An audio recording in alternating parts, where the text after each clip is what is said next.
ഈ തദ്ദേശ തെരഞ്ഞെടുപ്പിൽ കേരളത്തിൽ അങ്ങോളം ഇങ്ങോളം പുതുമുഖങ്ങളെ ഉൾപ്പെടുത്തി മുസ്ലിം ലീഗ് തയ്യാറാക്കിയ സ്ഥാനാർത്ഥി പട്ടിക എന്തൊരു വൈബാണല്ലേ. കൃത്യമായ പ്ലാനിങ്ങോടെയും നേരത്തെയുള്ള മുന്നൊരുക്കത്തോടെയും തദ്ദേശ തെരഞ്ഞെടുപ്പിനായി ഒരുങ്ങിയ മുസ്ലിം ലീഗ് ഇത്തവണ മുന്നോട്ട് വെച്ച സ്ഥാനാർത്ഥി പട്ടികയിൽ കൂടുതലും യുവ നേതൃത്വമാണുള്ളത്. കഴിഞ്ഞ തവണത്തേക്കാൾ ചെറുപ്പക്കാരെ ഇത്തവണ മുസ്ലിം ലീഗ് പരിഗണിച്ചിട്ടുണ്ട്. വാർഡ് തലത്തിൽ തുടങ്ങി ജില്ലാതലം വരെ നീണ്ടു നിൽക്കുന്ന സ്ഥാനാർത്ഥി പട്ടിക പരിശോധിച്ചാൽ ഈ മാറ്റം മനസ്സിലാകും. അനുഭവ സമ്പത്തുള്ള മുതിർന്ന രാഷ്ട്രീയക്കാർക്കൊപ്പം അത്ര തന്നെ ചെറുപ്പക്കാർ താഴെ തട്ടിലുള്ള അധികാര കേന്ദ്രങ്ങളിലേക്ക് എത്തുകയാണ്.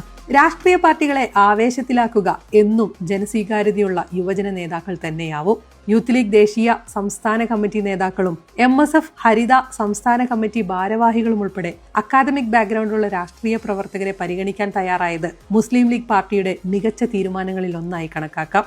യൂത്ത് ലീഗ് സംസ്ഥാന സെക്രട്ടറി അഡ്വക്കേറ്റ് ഫാത്തിമ തഹ്ലിയ, ദേശീയ ഉപാധ്യക്ഷ മുഫീദ തസ്നി, ദേശീയ സെക്രട്ടറി അഡ്വക്കേറ്റ് നജ്മ തബ്ഷീറ, സംസ്ഥാന സെക്രട്ടറി TPM ജിഷാൻ, MSF മുൻ സംസ്ഥാന പ്രസിഡന്റും യൂത്ത് ലീഗ് ജില്ലാ പ്രസിഡന്റുമായ മിസ്ഹബ് കീഴരിയൂർ, യൂത്ത് ലീഗ് ദേശീയ vice president Ashiq Chelavur, Nithin Kishore, youth league ദേശീയ സെക്രട്ടറി സാജിദ് നടുവണ്ണൂർ, മികച്ച പ്രഭാഷകനും സംഘാടകനുമായ യൂത്ത് ലീഗ് മലപ്പുറം ജില്ലാ president Sharif Kuttoor, general secretary Mustafa Abdul Latheef, PG Muhammad, Malappuram ജില്ലാ പഞ്ചായത്തിലേക്ക് മുൻ ജില്ലാ പഞ്ചായത്ത് പ്രസിഡന്റ് AP ഉണ്ണികൃഷ്ണന്റെ മകൾ അഡ്വക്കേറ്റ് സ്മിജ, MSF സംസ്ഥാന കമ്മിറ്റിയിൽ നിന്നും PH ആയിഷ ബാനു, അഷ്ഹർ പെരുമുഖ്, റിമ മറിയം, അഫീഫ നഫീസ തുടങ്ങി കേരളത്തിൽ വിവിധ ഇടങ്ങളിലായി ക്യാമ്പസ് പൊളിറ്റിക്സിലൂടെ വാഗ്ദാനങ്ങളായി മാറിയ വിദ്യാർത്ഥി രാഷ്ട്രീയത്തിൽ തന്നെ തിരിച്ചറിയപ്പെട്ട അനേകം യുവ നേതാക്കൾ ജനസേവനത്തിന്റെ വലിയ വേദിയിലേക്ക് എത്തുകയാണ്.